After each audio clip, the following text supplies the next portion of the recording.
పిఠాపురం నియోజకవర్గంలో YCP silent మోడ్లోకి వెళ్లిపోయిందట. నియోజకవర్గంలో జరుగుతున్న పరిణామాలపై వైసీపీ నేతలు స్పందించకపోవడం చర్చనీయాంశంగా మారిందట. ఎన్నికల తర్వాత నేతలంతా వైసీపీ అంటే తమకు పట్టనట్లు వ్యవహరిస్తున్నారనే విమర్శలు వైసీపీ క్యాడర్ నుంచి వస్తున్నాయి. ఇలాంటి పరిస్థితుల్లో ఎన్నికల ముందు వరకు పిఠాపురాన్ని అత్యంత ప్రతిష్టాత్మకంగా తీసుకున్న వైసీపీ అధిష్టానం ఇప్పుడేం చేయబోతోంది? పవన్ కళ్యాణ్ ప్రాతినిధ్యం వహిస్తున్న పిఠాపురం నియోజకవర్గంలో 2024 ఎన్నికల్లో తాను మీ ఆడపడుచునని అంటూ ప్రచారం చేసిన వైసీపీ పార్టీకి చెందిన మాజీ పార్లమెంట్ సభ్యురాలు వంగా గీత గొంతు ఇప్పుడు వినిపించడం మానేసింది. ఆమె ఎన్నికల సమయంలో జనసేనాని ఓడిస్తానంటూ చూపించిన స్పీడ్ ఇప్పుడు ఏమైందనే ప్రశ్నలు వస్తున్నాయట. మెగా ఫ్యామిలీతో అనుబంధం ఆమెను కట్టిపడేస్తోందా? ఎన్నికల అనంతరం పవన్ కళ్యాణ్ సోదరుడు నాగేంద్రబాబు వంగా గీత మన ఆడపడుచు, ఆమెను ఏమీ అనకండి అని కార్యకర్తలకు చెప్పడం సామాజిక మాధ్యమాల్లో హల్చల్ చేసిన విషయం అందరికీ తెలిసిందే. వంగా గీత ప్రవర్తన చూస్తుంటే ఆ విషయమే నిజమేమో అని అనిపిస్తుందనే టాక్ పొలిటికల్ సర్కిల్స్ లో నడుస్తుందట. పిఠాపురం నియోజకవర్గంలో బలమైన ప్రతిపక్షంగా ఉండాల్సిన వైసీపీ ఆమె మౌనంతో బలహీనపడుతుందనే చర్చ జోరుగా వినిపిస్తుందట. దాంతో పిఠాపురంలో వైసీపీ క్యాడర్ ఉందా అన్న డౌట్లు వ్యక్తమవుతున్నాయి. 2024 ఎన్నికల అనంతరం వైసీపీ మాజీ ఎమ్మెల్యే పెండం దొరబాబు కీలక నేతలతో జనసేనలోకి చేరిపోయారు. ఈ మధ్యకాలంలో బహిరంగంగానే పెండం దొరబాబు జరగబోయే స్థానిక ఎన్నికల సమయానికి వైసీపీ ఖాళీ చేస్తా అంటూ శపథం చేశారు. ఈ క్రమంలో అసలు పిఠాపురం వైసీపీలో ఏం జరుగుతుందనేది ఆ పార్టీ వారికే అంతుపట్టడం లేదట. ఎన్నికల తర్వాత రోజు పిఠాపురం వార్తల్లో నిలుస్తూనే ఉంది. ఒక పక్క కుల దూషణలు, పలు అంశాలపై మత్స్యకారులు చేస్తున్న ఆందోళనలు, అసెంబ్లీ సెగ్మెంట్లో జరుగుతున్న ఇష్యూలపై వంగా గీత ఎందుకు స్పందించడం లేదనే టాక్ పొలిటికల్ సర్కిల్స్ లో వినిపిస్తుందట. జగన్ పిలుపునిచ్చిన కార్యక్రమాలకే వంగా గీత బయటకొచ్చి స్వరం వినిపిస్తున్నారు తప్ప మిగిలిన సమయాల్లో ఆ మాజీ ఎంపీ గొంతు ఎందుకు మోగబోతుందనేది నేతల మధ్య నడుస్తున్న చర్చ.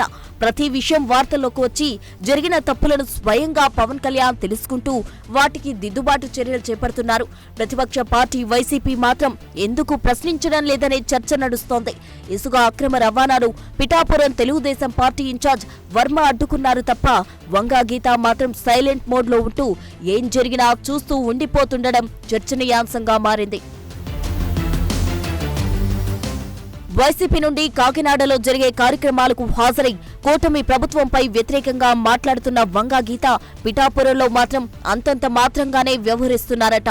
జనసేన, టీడీపీ పార్టీల మధ్య జరిగే గొడవలు వేడుకలా చూస్తున్నారు తప్ప వైసీపీ పరంగా ఎటువంటి కార్యాచరణ లేకపోవడంతో క్యాడర్లో నైరాశ్యం నెలకొంది. ఇక కూటమి ప్రభుత్వం విధానాలు విమర్శిస్తూ చేస్తున్న ప్రకటనలు సోషల్ మీడియాలో పోస్టులకే పరిమితం అవుతున్నారు తప్ప క్షేత్రస్థాయిలో ఎటువంటి కార్యక్రమాలు చేయడం లేదనేది నేతల విమర్శ. ఈ మధ్యకాలంలో వైసీపీ పార్టీ పదవులను కార్యకర్తలు అలంకారప్రాయంగా తీసుకున్నారు తప్ప బాధ్యతాయుతంగా పార్టీ కార్యక్రమాలకు రావడం లేదనే విమర్శలు వ్యక్తమవుతున్నాయి. ఎన్నికల అనంతరం వైసీపీ పార్టీ నుండి అధిక సంఖ్యలో గెలిచిన సర్పంచులు, ఎంపీటీసీలు, జడ్పీటీసీలు, కౌన్సిలర్లు, చైర్మన్లు కొంతమంది అప్పుడప్పుడు కనిపిస్తున్నారే తప్ప మిగిలిన వారు పార్టీ కార్యాలయం వైపు కూడా రావడం లేదట. అందుకు కారణం వంగా గీత ప్రవర్తననే కార్యకర్తలు గుసగుసలాడుకుంటున్నారు.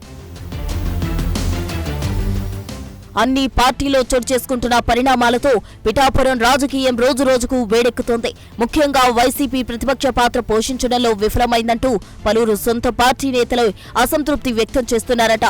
పిఠాపురం వైసీపీ ఇన్ఛార్జ్ మాజీ ఎంపీ వంగా గీత పనితీరుపై సొంత పార్టీ వర్గాల్లోనే తీవ్ర స్థాయిలో చర్చ జరుగుతుందట. ఆమె చుట్టూ ఉన్న కోటరీ వ్యక్తులు చెప్పినట్టుగానే ఆమె వ్యవహరిస్తున్నారని, గ్రౌండ్ లెవెల్లో ఉన్న క్యాడర్ నుంచి వస్తున్న సమస్యలపై వేగంగా స్పందించట్లేదంటూ నేతలు పెదవి విరుస్తున్నారట.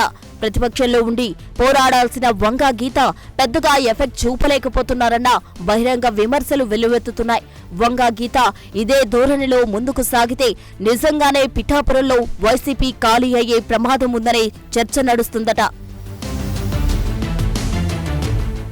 ఎన్నికల అనంతరం స్థానిక సంస్థలపై పోరాటాల్లో క్యాడర్కు మద్దతు ఇవ్వడంలో వంగాగీత వెనుకబడ్డారని వైసీపీలోని ఒక వర్గం బాహాటంగానే మాట్లాడుతోంది. ప్రభుత్వ వైఫల్యాలు ఎండగట్టడంలో చురుకుగా లేరని, ఇది అధికార పక్షానికి మేలు చేకూరుస్తుందని వారు అంటున్నారట. గతంలో వంగాగీత ప్రజారాజ్యం పార్టీలో పనిచేసిన అనుభవం ఉంది. వైసీపీలోనూ కాకినాడ ఎంపీగా పనిచేశారు. అయితే ఇప్పుడు ప్రతిపక్ష నేతగా వంగాగీత వ్యవహార శైలితో ఆమె భవిష్యత్తు కార్యాచరణపై సందేహాలు వ్యక్తమవుతున్నాయట. ప్రతిపక్షంగా పోరాడాల్సిన పలు అంశాలు విస్మరిస్తూ కేవలం పార్టీ కేంద్ర కార్యాలయం నుండి వచ్చిన కార్యక్రమాలు మాత్రమే వంగాగీత నిర్వహిస్తున్నారని, పిఠాపురం నియోజకవర్గంలో ప్రతినిత్యం ఏదో ఒక రగడ జరుగుతున్న పక్షంలో విపక్షాల జనసేన, టీడీపీ మాత్రమే వాటిని చర్చిస్తున్నారు తప్ప వంగా ఎందుకు స్పందించట్లేదంటూ రాజకీయ విశ్లేషకులు సైతం ముక్కున వేలేసుకుంటున్నారట.